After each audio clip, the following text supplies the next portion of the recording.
மாணவர்களே, உங்கள் எல்லோரையும் ரோஜா தோட்டம் சேனலுக்கு அன்போடு வரவேற்கிறேன். மாணவர்களே, இன்று நாம் நமது நண்பர்கள் என்ற பாடத்தை நாம் பார்க்க போகிறோம். பாருங்க, இந்த பாடத்துல ஒரு அம்மாவும் மகளும் எங்கெங்கெல்லாம் போறாங்க, என்னென்னலாம் பேசிக்கிறாங்க அப்படின்னு தரப்பட்டிருக்கு. அதை நாம பாப்போமா?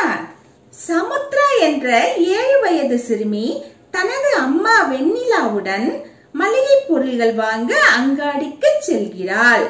அவர்கள் நடந்து செல்லும் பொழுது பல்வேறு வகையான தொழில்கள் செய்பவர்களை கடந்து செல்கின்றனர். பாருங்க, ஒரு கூடையை எடுத்துக்கிட்டு சமுத்ரா வெளியில போக தயாராயிட்டா. அவங்க அம்மாவும் இங்க நிக்கிறாங்க. அம்மா வெண்ணிலா என்ன சொல்றாங்க பாக்கலாமா? செல்லமே சமுத்ரா, நாம் சாலையில் நடந்து செல்லும் போது வலது புறமாக மட்டுமே செல்ல வேண்டும், நடுவில் செல்லக்கூடாது. நாம் அங்காடியின் உள்ளே செல்லும் பொழுது கூட்டம் அதிகமாக இருக்கும், தனித்து செல்லாதே. வான் பண்ணி கூட்டிட்டு போறாங்க. ரோட்ல ரைட் சைட்ல மட்டும்தான் நடக்கணும், வலது புறம் மட்டும்தான் நடக்கணும், நடுவுல எல்லாம் ஓடாத அப்படின்னு சொல்றாங்க. அப்போ சமுத்ரா சொல்றா, அம்மா ஏதோ ஒலி கேட்கிறதே, என்ன ஒலி அது? மணி ஓசையா? அம்மா சொல்றாங்க, முதலில் ஓரமாக வா, அது தீயணைப்பு வாகனத்தின் ஓசை. ஏதாவது ஒரு இடத்தில் தீ பிடித்திருக்கும் என்று நான் நினைக்கிறேன். சமுத்ரா, அப்படியா? அம்மா, நடந்து செல்பவர்களுக்கான எச்சரிக்கை மணி அது. அப்பொழுதுதான் தீயணைப்பு வாகனத்திற்கு வழிவிடுவார்கள். அந்த மணி ஓசை கேட்டாதான் சாலையில நடந்து போறவங்க உடனடியா ஒதுங்கிக்குவாங்க, ஓரமா போயிடுவாங்க இல்லையா? அதுக்குதான். சமுத்ரா கேக்குறா, எதற்காக வழிவிட வேண்டும் அம்மா? அம்மா சொல்றாங்க, இது மிகவும் அவசரத்தை குறிக்கும். பாதிக்கப்பட்ட இடத்திற்கு சரியான நேரத்திற்கு சென்றால்தான் மக்களையும் பொருள்களையும் காப்பாற்ற முடியும். அதாவது அது தீயணைப்பு வண்டி இல்லையா? ரொம்ப வேகமா போனாதான் தீயிலிருந்து மக்களை காப்பாற்றலாம், பொருட்களையும் காப்பாற்றலாம். அதனால அது வேகமா போகணும். வேகமா போகணும்னா சாலையில எந்த தடையும் இருக்க கூடாது. இந்த மணி ஓசை கொடுத்தோம்னா சாலையில் நடந்து செல்பவர்கள் ஓரமா ஒதுங்கிப்பாங்க. அதுக்காக தான். பாருங்க, ஒரு சாலையில என்ன ஸ்டைல நடந்து போறா பாருங்க. வாங்க, அடுத்து என்ன பாக்குறாங்கன்னு பாக்கலாம். சமுத்ரா, தீயணைப்பு வாகனம் எப்படி மனிதர்களை காப்பாற்றும்? அம்மா, உனது ஆர்வத்தை கண்டு பெருமைப்படுகிறேன். அவ்வண்டியில் மக்களையும் பொருள்களையும் காப்பாற்றும் தீயணைப்பு வீரர்களுடன் நீர், நுரை, ஏணி மற்றும் சில தீயணைப்பு உபகரணங்கள் இருக்கும். தீ விபத்தை தவிர மற்ற அவசர காலங்களில் கூட உதவும். பாருங்க, அந்த வண்டியில என்னென்னலாம் இருக்குன்னு சொன்னாங்க பாருங்க. சமுத்ரா கேக்குறா, அம்மா தீயணைப்பு வீரர்கள் பற்றி கூறுங்கள், அவர்கள் தீயை கண்டு பயப்பட மாட்டார்களா? அம்மா சொல்றாங்க, தீயணைப்பு வீரர்கள் அதற்கென்று பயிற்சி பெற்று இருப்பார்கள். அவர்கள் பாதுகாப்பு கவசம் அணிந்திருப்பார்கள். பாதிக்கப்பட்ட இடத்தில் தண்ணீர் கொண்டு அணைப்பார்கள். மக்களையும் பொருள்களையும் பாதுகாப்பான இடத்தில் சேர்ப்பார்கள். அவங்க பயப்பட மாட்டாங்க, ஏன்னா அதற்கான பயிற்சிய அவங்க எடுத்திருப்பாங்க, அதற்கான உடையையும் அணிந்துட்டு இருப்பாங்க அப்படின்னு சொல்றாங்க. அப்போ சமுத்ரா கேக்குறா, அவர்கள் தீக்காயம் அடைந்தவர்களை எப்படி காப்பாற்றுவார்கள்? அம்மா சொல்றாங்க, அவர்களை உடனடியாக அவசர ஊர்தியில் அரசு மருத்துவமனைக்கு அனுப்பி வைப்பார்கள். அவசர ஊர்தியில் முதலுதவிக்கான அனைத்து உபகரணங்களும் இருக்கும். பாதிக்கப்பட்ட மக்கள் மருத்துவமனையில் அனுமதிக்கப்பட்டு சிகிச்சை பெறுவர். அங்க பாருங்க, ஒரு கட்டிடம் தீ பிடிச்சு எரியுது. எப்படி அவங்க தீயை அணைக்கிறாங்கன்னு பாருங்க.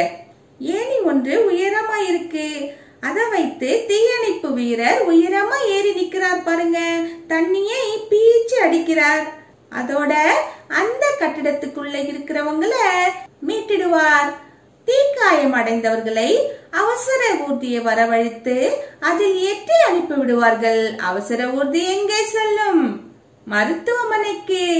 சரி, நாம தொடர்ந்து படிக்கிறதுக்கு முன்னாடி இங்க ஒரு செயல்பாடு தரப்பட்டிருக்கு, அதை முடிச்சிட்டு போலாமா? செவிலியர் என்பவர் மருத்துவருக்கு உதவியாக இருப்பவர், நோயாளிகளை அக்கறையுடன் கவனித்துக் கொள்பவர். செவிலியரின் பல்வேறு கடமைகளை பற்றி எழுதுக. செவிலியர்னா யாரு? நர்ஸ். இவங்களுடைய டியூட்டிஸ் என்ன, கடமைகள் என்ன அப்படின்னு எழுத சொல்றாங்க. நமக்கு தெரியும் இல்லையா, நாம நிறைய செவிலியர்களை பார்த்திருப்போம் மருத்துவமனையில. நாமெல்லாம் யோசித்து சிலதை எழுதுவோமா? இங்க பாருங்க, காயங்களை தைத்தல். செவிலியர்கள் காயங்களை சுத்தப்படுத்திவிட்டு தைப்பார்கள். ஆமா, இந்த வேலையை அவங்க செய்வாங்க. அடுத்து இந்த பக்கம் பாருங்க, நோயாளிகளுக்கு ஊசி போடுதல். உடம்பு சரியில்லாதவங்களுக்கு ஊசி போடுவாங்க, இதையும் அவங்க செய்வாங்க. மேல இருக்கிற ரெண்டும் அவங்க கொடுத்துட்டாங்க, கீழே ரெண்டு நாம போடலாமா? என்ன போடலாம்? மாத்திரைகளை கொடுத்தல். என்னென்ன மாத்திரை சாப்பிடணும் அப்படின்னு கொடுப்பாங்க. அதாவது அந்த மாத்திரையை மருத்துவர் ஏற்கனவே பரிந்துரை செய்திருப்பார். அவர் பரிந்துரை செய்த மாத்திரையை செவிலியர் கொடுப்பார். அப்புறம் பாருங்க, உடல் வெப்பத்தை பரிசோதித்தல், ரத்த கொதிப்பை அளத்தல். நம்ம டெம்பரேச்சரை டெஸ்ட் பண்ணுவாங்க, பிளட் பிரஷரை அளப்பாங்க. சரி வாங்க, இப்ப சமுத்திரா என்ன பண்றா பார்க்கலாம். சமுத்திரா, யார் வேண்டுமானாலும் அந்த அவசர ஊர்தியில் செல்லலாமா? முன்னாடி அவசர ஊர்தியை பத்தி பேசினோம் இல்லையா, நினைவு வருதா? அம்மா சொல்றாங்க, அந்த அவசர ஊர்தியானது அவசர சிகிச்சை தேவைப்படுபவர்களுக்கு மட்டும்தான். யாருக்கு எமர்ஜென்சியா மருத்துவ சிகிச்சை வேணுமோ அவங்களுக்கு மட்டும்தான் அது. அவசர சிகிச்சையா அப்படின்னு கேக்குறா. அம்மா சொல்றாங்க, அவசர சிகிச்சை என்பது மிகவும் அபாய கட்டத்தில் இருப்பவர்களுக்கு, அதாவது நெஞ்சுவலி, மயக்கம், நடக்க இயலாமை, விபத்தில் சிக்கியோர் போன்றவர்களுக்கு அளிப்பது. ரொம்ப கிரிட்டிக்கலா இருக்காங்க இல்லையா, அவங்கள உடனடியா அவசர ஊர்தியில வச்சு மருத்துவமனைக்கு கொண்டு போவாங்க. போற வழியில டைம் வேஸ்ட் பண்ணாம ஒரு சில சிகிச்சையை கொடுப்பாங்க. இதெல்லாம் அவசர ஊர்தியிலேயே செய்ய ஆரம்பிப்பாங்க. சமுத்திரா கேக்குறா பாருங்க, அந்த வாகனத்தில் எப்படி சிகிச்சை அளிப்பார்கள்? அம்மா சொல்றாங்க, அந்த வாகனத்தில் முதலுதவி மட்டும் அளிப்பார்கள். சமுத்திரா, முதலுதவியா? அம்மா, முதலுதவி என்பது முறையான சிகிச்சைக்கு முன் அளிக்கப்படும் உயிர் காக்கும் உதவி. அந்த வாகனத்தில் மருத்துவர், செவிலியர் மற்றும் முதலுதவி உபகரணங்கள் மற்றும் மருந்துகள் இருக்கும். அந்த வாகனத்துல இதெல்லாம் இருக்கும். அவங்க முதல்ல என்னென்ன செய்யணுமோ அதை செய்ய ஆரம்பிச்சிடுவாங்க. அப்புறம் பாருங்க, ஒருவர் அவசர ஊர்தி வாகனத்தை எவ்வாறு தொடர்பு கொள்வர் அப்படின்னு கேட்டிருக்காங்க. இத நாம பார்த்துட்டு அப்புறம் சமுத்திரா கிட்ட போலாமா? கைமாறு கருதாது பிறருக்கு உதவி செய்பவர்களின் சட்டம், குட் சமரிட்டன் லா. அப்படின்னா என்ன?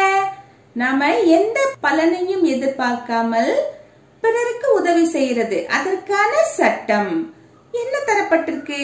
கைமாறு கருதாது பிறருக்கு உதவி செய்பவர்களின், அதாவது குட் சமரிட்டன் லா சட்டத்தை மத்திய அரசு 2014 உருவாக்கியது. சட்டமானது விபத்தில் சிக்கியவர்களுக்கு உதவுவதற்காக ஏற்படுத்தப்பட்டது. இச்சட்டத்தின்படி யார் வேண்டுமானாலும் விபத்தில் சிக்கியவர்களுடன் மருத்துவமனைக்கு செல்லலாம். அவர்களின் பெயரை மருத்துவமனையில் சிகிச்சைக்காக தெரிவிக்க வேண்டும் என்ற அவசியம் இல்லை. சிகிச்சைக்கான பணம் அளிக்க வேண்டும் என்ற கட்டாயம் இல்லை. காவல்துறை மற்றும் இதர சட்ட விதிகளுக்கு பயப்படாமல் எந்த ஒரு மனிதரும் தாமே முன்வந்து உதவி செய்ய இச்சட்டம் உதவுகிறது. யாருக்காவது மருத்துவ உதவி வேணும்னா, விபத்தில் இருந்தாங்கன்னா அவர்களை மீட்டு மருத்துவமனைக்கு கொண்டு போய் சேர்க்கலாம். அங்கு நம்ம பெயரோ நாம கட்டணமோ செலுத்த வேண்டிய அவசியம் இல்லை. இதுதான் இந்த கைமாறு கருதாது பிறருக்கு உதவி செய்பவர்களின் சட்டம் சொல்லுது. அப்புறம் பாருங்க, கீழே சிந்தனை செய் சொல்லப்பட்டிருக்கு பாருங்களேன். பொருத்தணும். 101, 100, 108. 101னா தீயணைப்பு வாகனம், 100னா காவல்துறை வாகனம், 108னா அவசர ஊர்தி. வாங்க சமுத்திரா என்ன பண்றா பார்க்கலாம். சமுத்திரா, என்ன கட்டணம் அது? அம்மா சொல்றாங்க, அங்காடியை விரிவுபடுத்துவதற்கான கட்டடம் அது. அங்க ஒரு கட்டிடம் இருக்கு இல்லையா, அத பார்த்து கேக்குறா. சமுத்ரா, எதற்காக கட்டடம் கட்டப்படுகிறது? அம்மா சொல்றாங்க, மக்களையும் வியாபாரிகளையும் சூரிய ஒளி மற்றும் மழை பொழிவிலிருந்து காப்பாற்றுவதற்காக கட்டப்படுகிறது. கட்டடம் இருந்தால்தான் நாம் அதனுள் சென்று பொருட்களை வாங்க விற்க முடியும் இல்லையா? சூரிய ஒளி மழையிலிருந்தெல்லாம் காப்பாற்றுவதற்கு ஒரு ஷெல்டர் வேணும். அதற்காகத்தான் கட்டடம் கட்டப்படுகிறது. சமுத்ரா, இக்கட்டடத்தை யார் கட்டினார்? அம்மா சொல்றாங்க, கட்டட பொறியாளர் கட்டினார். அவர் இக்கட்டடத்திற்கான திட்ட வரைபடத்தையும் வடிவமைப்பினையும் உருவாக்கினார். பில்டிங் இன்ஜினியர் தான் கட்டுவாங்க இல்லையா, சிவில் இன்ஜினியர்ஸ். சமுத்ரா, வீட்டிற்கான வடிவமைப்பையும் கட்டட பொறியாளர் உருவாக்குவாரா? அம்மா சொல்றாங்க, ஆம், கட்டட பொறியாளர் வீடுகள், பள்ளிகள், கல்லூரிகள், பாலங்கள், கோயில்கள், தொழிற்சாலைகள் மற்றும் உயரமான கட்டடங்கள் போன்றவற்றை வடிவமைக்கிறார். கட்டட பொறியாளர் தயாரித்த திட்ட வரைபடத்தை பயன்படுத்தி கட்டடங்கள் கட்டப்படுகின்றன. அவங்கதான் முதல்ல மேப் போடுறாங்க, வரைபடம் போடுறாங்க. சமுத்ரா கேக்குறா, ஓ அப்படியா அம்மா, நாம் ஏன் இந்த மண் பாதையில் நடக்கிறோம்? இது நமது வழி அல்லவே. ஓ, வேற பாதையில போறாங்க, ஏன் போறோம்னு கேக்குறா.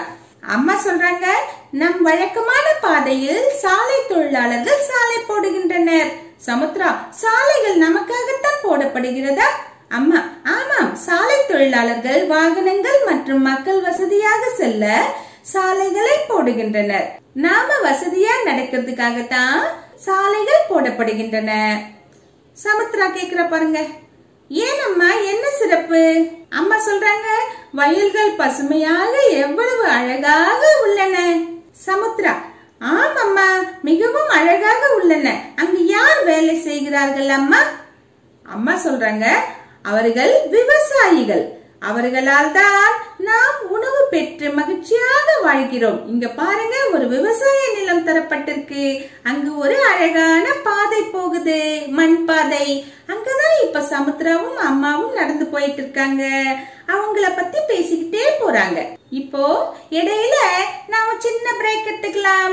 இங்க ஒரு செயல்பாடு கொடுக்கப்பட்டிருக்கு, அதை பார்த்துட்டு அப்புறம் போலாம். விடை காண்க. எனக்கு முன்னே எனது மணியோசை வரும். தீயிலிருந்து உயிர்களையும் உடைமைகளையும் பாதுகாப்பேன். நான் யார்? மணியோசை வரும் அப்படின்னா அது யாராக இருக்க முடியும்? இங்கு குறிப்பு இடம் மாறி எழுத்துக்கள் தரப்பட்டிருக்கு. இது சரியான விடை, தீயணைப்பு வண்டி.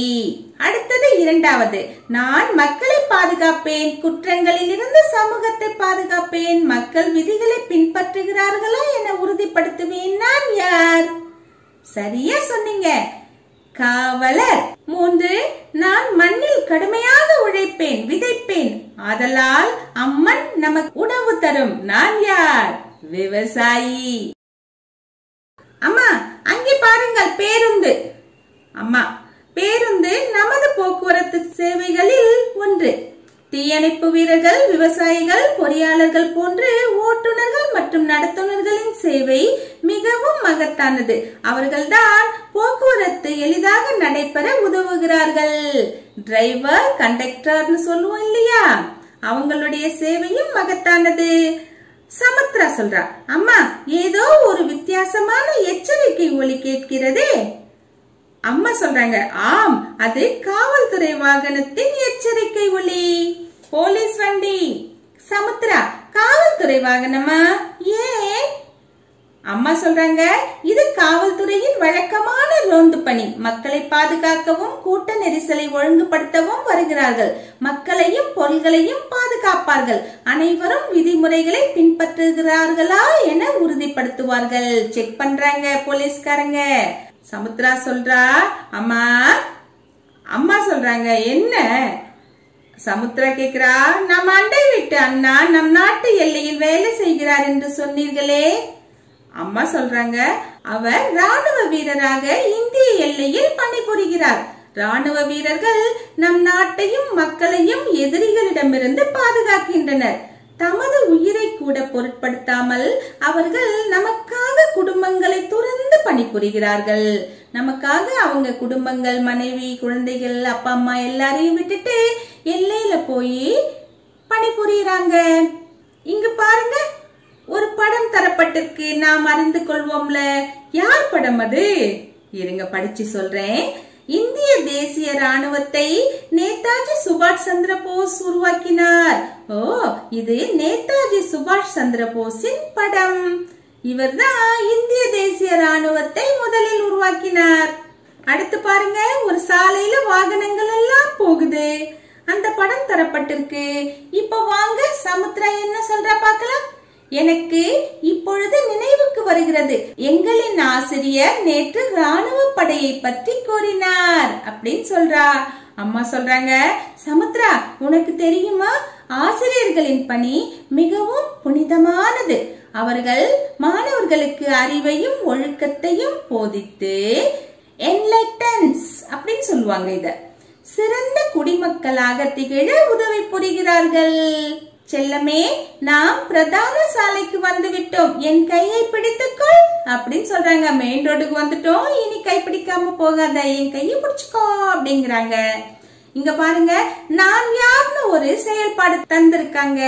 அதை செய்யலாமா? கோடிட்ட இடங்களை நிரப்புக. நான் துணிகளை தைப்பேன். நான் ஒரு, இங்கு எப்படி எழுதலாம்? நான் ஒரு தையல்காரர். அடுத்தது, நான் சுவரில் வண்ணங்களை தீட்டுவேன். நான் ஒரு டேஷ். வண்ணம் தீட்டுபவர் போடலாம், இல்லைன்னா ஓவியர் போடலாம், எது வேணாலும் போட்டுக்கோங்க. அடுத்தது பாருங்க, நான் குழாய்களை டேஷ் பழுது பார்ப்பேன், போட்டுடலாமா? நான் ஒரு டேஷ், என்ன போடலாம்? குழாய் செப்பனிடுபவர் அப்படின்னு போட்டுக்கோங்க. அடுத்து பாருங்க, நான் வீடுகளையும் மக்களையும் டேஷ் பாதுகாப்பேன், போட்டுடலாமா? நான் ஒரு டேஷ், நான் ஒரு காவலாளி. அடுத்தது கடைசி, நான் மின் சாதனங்களை டேஷ் பழுது பார்ப்பேன். நான் ஒரு டேஷ் மின்னியல் வல்லுனர் அப்படின்னு போட்டுக்கோங்க. அப்படி இல்லைன்னா மின்னமைவு செப்பனிடுபவர் அப்படின்னு போட்டுக்கலாம், தவறில்லை. அடுத்து பாருங்க, சமுத்ரா என்ன சொல்றா? அம்மா, சாலையின் நடுவே நிற்பது யார்? அம்மா சொல்றாங்க, ஓ, அவர்தான் போக்குவரத்து காவலர், டிராபிக் போலீஸ். சமுத்ரா சொல்றா, அவர் அங்க ஏன் நிற்கிறார்? அம்மா சொல்றாங்க, அவரின் பணி மிகவும் முக்கியமானது. அவர்தான் வாகனங்களை கட்டுப்படுத்தி சரியான திசையில் செல்லுமாறு அறிவுறுத்துவார், பாதசாரிகளை பாதுகாப்பார், ப்ரொடெக்ட் பண்ணுவார். அவரு வாகனங்கள் எப்படி போகணும், எப்ப போகணும், மக்கள் எப்படி போகணும், எப்ப போகணும்னு சரியான வழிகாட்டுதலை டிராபிக் போலீஸ் நமக்கு சொல்லுவார். சமுத்ரா கேக்குறா, அம்மா, அந்த உயரமான கட்டிடம் என்ன கட்டிடம் அம்மா? அம்மா சொல்றாங்க, அதுதான் நீதிமன்றம். சமுத்ரா கேக்குறா, நீதிமன்றம் என்றால் என்ன? அம்மா சொல்றாங்க, அனைத்து வகையான பிரச்சனைகளுக்கும் சட்டப்படி தீர்வு காணும் இடமாகும். நீதிபதி மக்களுக்கு சரியான தீர்ப்பு வழங்குவார், நமது உரிமைகளை பாதுகாப்பார். கோர்ட் மன்னர்களே, அப்பா எவ்வளவு பெரிய கோர்ட். சமுத்ரா கேக்குறா பாருங்க, அம்மா, எனக்கு இப்பொழுதுதான் புரிகிறது, இத்தனை மனிதர்களும் நமக்காக பணிபுரிகிறார்கள், எனக்கு இவர்களை நினைத்து பெருமையாக உள்ளது. அப்போ அம்மா சொல்றாங்க, சமுத்ரா, நீ என்னவாக வேண்டும் என்று விரும்புகிறாய்? உனக்கு ஏதேனும் ஆசை உள்ளதா? சமுத்ரா சொல்றா, எனக்கு ஒரு ஆசை உள்ளது. நான் நன்றாக படித்து நல்ல வேலையை தேட வேண்டும் என விரும்புகிறேன். அதே நேரத்தில் நான் நமது தோட்டத்தையும் வயலையும் பராமரிப்பேன். இங்க பாருங்க, நல்லா படிச்சு நல்ல வேலைக்கு போகணும்னு விரும்புறா. அதே நேரம் தோட்ட வேலை, வயல் வேலை எல்லாம் பராமரிக்கணும்னு நினைக்கிறா, விவசாயம் பார்க்க நினைக்கிறா. பாராட்ட வேண்டிய ஒன்று. அம்மா சொல்றாங்க, நாம் வீட்டுக்கு வந்து விட்டோம் செல்லமே, கதவை திற அப்படின்றாங்க. அப்பா, கடத்தெருவுக்கு போய் வீட்டுக்கு வந்துட்டாங்க. இங்க பாருங்களேன், நாம் அறிந்து கொள்வோம்ல ஒண்ணு தரப்பட்டிருக்கு.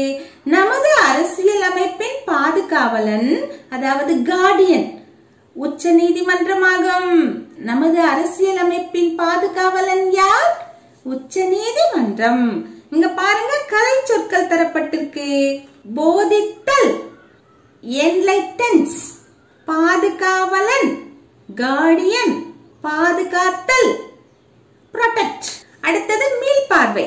சுருக்கமா கொடுத்திருக்காங்க. நமது நண்பர்களாகிய ஆசிரியர், மருத்துவர், பொறியாளர், காவல்காரர் போன்றோர் நமக்காக பணிபுரிகின்றனர். தீயணைப்பு வீரர்கள் மக்களையும் உடைமைகளையும் தீயிலிருந்து காப்பாற்றுகின்றனர்.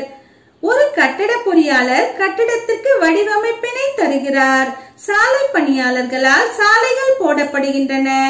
விவசாயிகளிடமிருந்து நாம் உணவை பெறுகிறோம். ராணுவ வீரர்கள் நமது நாட்டை பாதுகாக்கின்றனர். நமக்காகவும் நமது நாட்டிற்காகவும் சேவை செய்யும் மக்களை எண்ணி பெருமை கொள்வோம். மாணவர்களே, இன்று நாம் நமது நண்பர்கள் என்ற பாடத்தை பார்த்தோம். இதன் பின்புறம் தரப்பட்டுள்ள மதிப்பீடு வினாக்களை அடுத்த வீடியோல பார்க்கலாம். Tata, bye bye.